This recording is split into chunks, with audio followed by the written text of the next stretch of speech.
Alors, on va faire un petit Vartora sur notre Sukkot et aussi la paracha de Zodar Bracha. Cette semaine, on va faire la dernière paracha avant. Alors, le minag, il est en général que quand on arrive à la fête de Sukkot, de prendre notre arba minime et, ou sinon, avant la tefila, de rentrer dans la souka, ou sinon, avant le halel. Et comme on dit, le Harizal nous dit, Netilato besouka i mitzvah mina moufra. De rentrer dans la souka avec le lulav, c'est une mitzvah mina moufra, c'est la meilleure mitzvah. Et la question qui se demande, pourquoi en vérité, c'est une mitzvah mina moufra, c'est la meilleure mitzvah de rentrer avec ton lulav et ton etrog dans la souka. Quel rapport entre la souka et les lulav et etrog? On sait que les deux, ils ont quoi? C'est deux mitzvot. Il y a la souka, tu fais la mitzvah sur la souka, et sur l'étrog.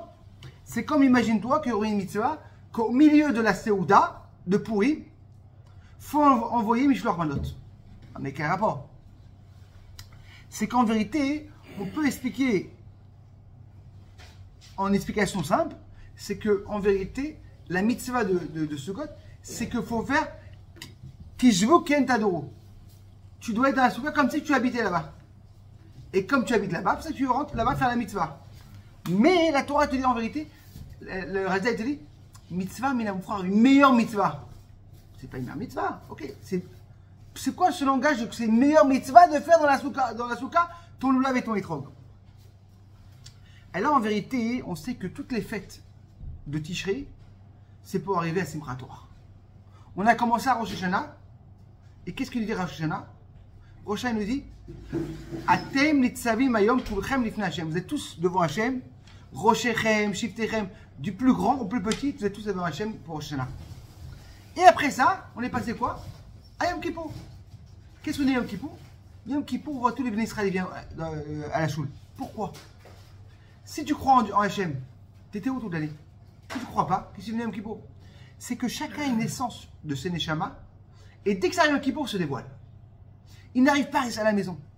C'est qu'en vérité, on a tous c'est qu'en vérité, on est presque tous la même chose parce qu'on a tous cette étincelle de l'échama. Le plus grand rave et le plus petit, c'est une des raisons pourquoi en vérité, quand une personne se lève le matin, c'est quoi la première chose qu'on fait? C'est Modani. Comment tu fais un Modani? Tu es impur. Comment une personne fait un Modani? Lave-toi les mains, lave-toi la figure, brosse les dents et après tu fais Modani. Comment ça fait que maintenant tu fais Modani la première chose que tu te lèves? De ça, j'explique en vérité un truc incroyable. Il dit que quoi? Que c'est qui fait en vérité Modani? C'est pas toi. Parce que toi, tu peux pas dire Modani. Parce que tu es impur. C'est quoi impur? Tu es sale. C'est qui fait Modani en vérité? C'est la Neshama qui est à l'intérieur de toi. Tu as une étincelle. Chaque juif a une étincelle. Et le matin, quand il crie le Modani, c'est cette étincelle-là. Et comme cette étincelle qui vient d'Hachem, elle peut devenir jamais impure, c'est pour ça que qui va créer Modani, c'est cette petite partie d'Hachem qui est dans toi, et elle est quoi? Elle reste toujours pure. C'est-à-dire que dès que tu arrives à Yom Kippour, on voit déjà qu'il y a une connexion entre les Israël. Il y a plus grande différence. Tu verras une personne qui est très loin, dès qu'il y a Yom Kippour qui se passe, il va quand même prier comme un tzaddik. Et après ça, on a un niveau de quoi? De Sukkot. C'est quoi le Sukkot? C'est que le Soukha, on peut tous s'asseoir dans le même Soukha. Il n'y a plus tellement de différence. Mais il y a un problème. C'est qu'on va tous s'asseoir dans la même Soukha. Mais dès qu'une personne va jeter une petite truc sur une chose qui n'est pas, disons, tu as une Soukha avec 15-20 personnes. Et qu'est-ce que vous pensez sur Netanyahou? Dès que ça va en cacahuète. C'est-à-dire qu'on était. Mais il y a un cadre de ça, on est en train de rigoler, tout le monde était en même temps. C'est l'ambiance, la même souka. Parce qu'en vérité, il n'y avait pas ces vrais tardoutes. Et après ça, il y a un niveau qui est encore plus grand. C'est quoi? Comme on sait qu'il y a le lulav, le etrog, la dassim et la ravot. C'est en vérité les 4 sortes de bénis Israël. On sait que quoi? Que le etrog, il a quoi? Il a une odeur et on peut le manger. Après ça, il y a le lulav, on peut comment le manger? C'est les dattes. La dassim, on peut seulement les sentir. Et la ravote, il n'y a ni sentir et ni manger. C'est-à-dire que c'est un tout. Et c'est quoi en vérité? C'est le symbole de 4 sortes de juifs. Il y a un juif qui est quoi? Qui est parfait dans la Torah. et dans les mitzvot. Il fait tout vraiment pas. C'est l'étrog. Après, il y a un juif qui est quoi? Qui est bon dans quoi? Dans les mitzvot. Le lulav. Après, il y a un juif qui est bon dans quoi? Dans la tassim. Dans la Torah. Et après, il y a un juif qui n'a rien. Et qu'est-ce que tu l'attends te dis? Si tu n'as pas la ravote, c'est pas cacha. Parce que l'âme Israël, c'est une chose. S'il te manque une partie dans l'âme Israël, c'est pas bon. C'est-à-dire qu'en vérité, là, on te dit, c'est quoi? C'est quoi la mitzvah, mais la moufra? C'est de rentrer le lulav et le hétrog, qui veut le symbole de quoi? De la hardou de l'âme Israël, et le rentrer à l'intérieur, dans la souka, que dans la souka, vous savez qu'il y a cette connexion-là, que tout le monde peut dans la souka. Mais quand même, on n'est pas vraiment une vraie connexion. Mais quand tu prends le lulav et hétrog, qui est vraiment connexion, tu vois vraiment, tu prends tous les Israël, tu l'écoutes moi, il y a plus, on est tous la même chose, arrêtez. Même la ravote, tu dis, s'il n'y a pas la ravote, il n'y a pas de mitzvah. C'est-à-dire que c'est vraiment, comme tu dis, quand on a un minyan de 10 personnes, 9 tzadikim, ils sont là en train de. Pas possible, on va faire. Comment on fait mincha? Il n'y a pas. Il y a un petit voyou qui rentre comme ça avec des boucles d'oreilles et tout. Are you Jewish? Ma maman est Jewish, ma mère elle est juive. Allez, rentre, va minyan. Grâce à lui, il y a le minyan. C'est-à-dire que, pourquoi? Parce que là, c'est les shamas. Il y a dit les shamas. Et là, c'est que cette connexion en vérité, quand tu rentres le lulav et les trog dans la souka, il n'y a pas plus grande hardout. Pour ça, tu dis, mitzvah, mais la moufra, la plus grande mitzvah, de quoi? De faire rentrer le lulav et les trog dans la lulav. Non. Et maintenant, on sait qu'en vérité, notre paracha nous raconte que quoi? Que quand Moshe Rabbeinu, il est nifta, alors les gens, ils ont pleuré pendant 30 jours. Et qu'est-ce qu'il dit Rashi sur place? C'est que Rashi Maskir, c'est que Aaron va écouter Aaron kol bet Israël. Ils ont pleuré pour Aaron tous les bénis Israël. Et qu'est-ce qu'il te dit Rashi? C'est qui tout bénis Israël? C'est les femmes, c'est les hommes. Et le Midrash il nous raconte que derrière Aaron, quand il est nifta, il y a eu 80 000 enfants qui sont faits après le cercueil. D'accord? Pourquoi? Parce que c'était beaucoup d'enfants qui étaient grâce à Aaron qui a fait Shalom Bayit.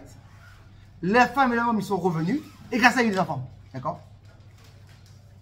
Et le Midrash nous raconte comment il faisait le Shalom Bayit. Aaron, il allait voir la femme, il dit imagine-toi, j'ai rencontré ton mari et il est à la synagogue et il me dit qu'il n'arrive pas à rien faire sans toi, tu es la meilleure. Ah, c'est vrai. Comme ça, il parle de moi, mon mari. Et il voit le mari, il dit le contraire. Ta femme parle de toi et comment elle est tellement importante. Et la question, tu te demandes, mais c'est quoi ça? Première chose, qu'est-ce que ça va marcher? Si un couple, ça ne marche pas, qu'est-ce que ça va gagner? Ok, ils vont retourner ensemble. 2 jours après, ça va retomber. Et comment ça se fait qu'en vérité, ils pouvaient mentir à Aaron? C'était pas la vérité en vérité, ils étaient quand même séparés. Comment c'est possible?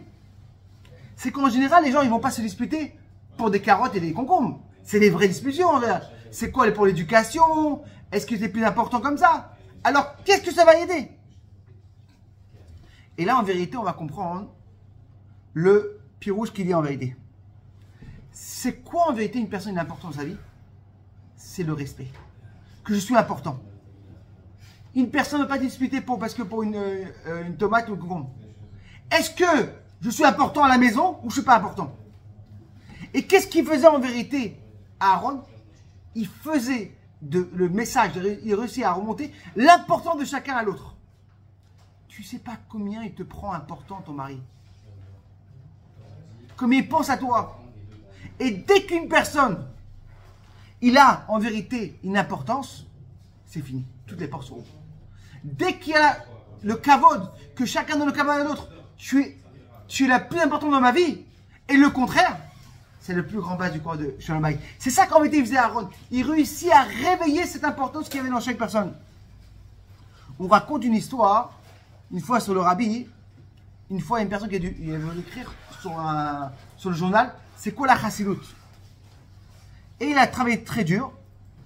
Et il racontait que c'est quoi la chassidoute? C'est quoi hein? C'est quand une personne qui est comme il est à fond, il s'est évanoui. Et toi tu viens, hein, tu le cries son nom juif. Et beaucoup de fois c'est quoi? Quand une personne tu le cries ça, il va se réveiller. Et il dit la même chose. C'est quoi la chassidut? C'est de crier la judaïsme pour les gens qui vont se réveiller. Et il a envoyé l'article chez le rabbi. Et le rabbi lui a répondu, l'article est très bien, il a enlevé le mot crier. Parler doucement. C'est-à-dire qu'en vérité, c'est que de crier, c'est pas une bonne chose. De lui faire des messages en doucement.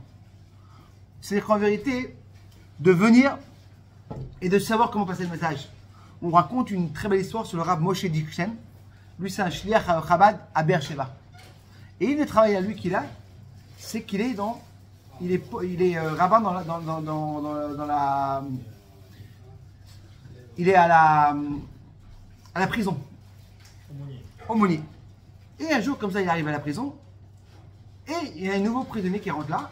Mais le mec, il dit, écoute-moi, ne rentre pas chez lui. C'est un des plus grands dangereux et il est tout seul comme ça.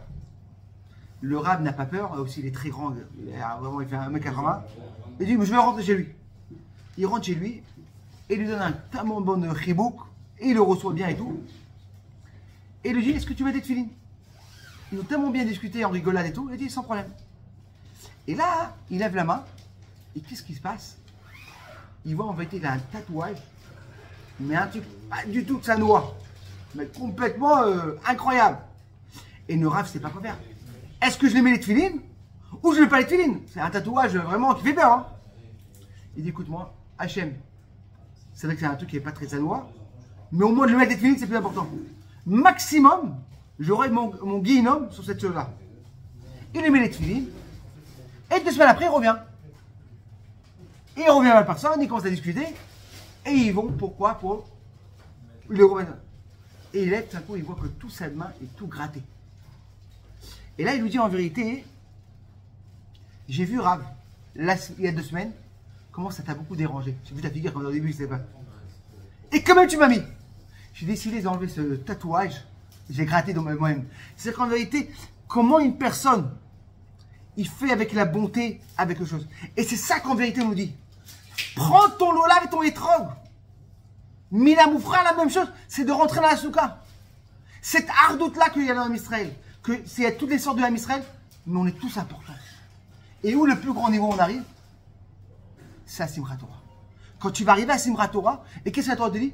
Tu vas danser à Simchat Torah, avec la soukha, avec le Simchat Torah, fermé. Oui, il y a une différence entre l'âme Israël, quand le Torah est ouvert. Mais quand les femmes, c'est la même chose. Que Bezrat Hashem, qu'on aura en vérité cette ardoute, cette unité ensemble, de savoir que tous ensemble, et de savoir comment une personne, une chose qui est très importante, c'est la chashivut. C'est ça qui faisait Aaron. Oev Shalom Verodeshem. Il aimait la paix et il courait après la paix. Que Bezrat Hashem, on aura, grâce à cette paix-là, qu'on aura l'âme Israël, de savoir que cette ardoute-là, on aura le Kamash, Shadikola, Amiti, Chag Sameach et Shabbat Shalom, mes amis.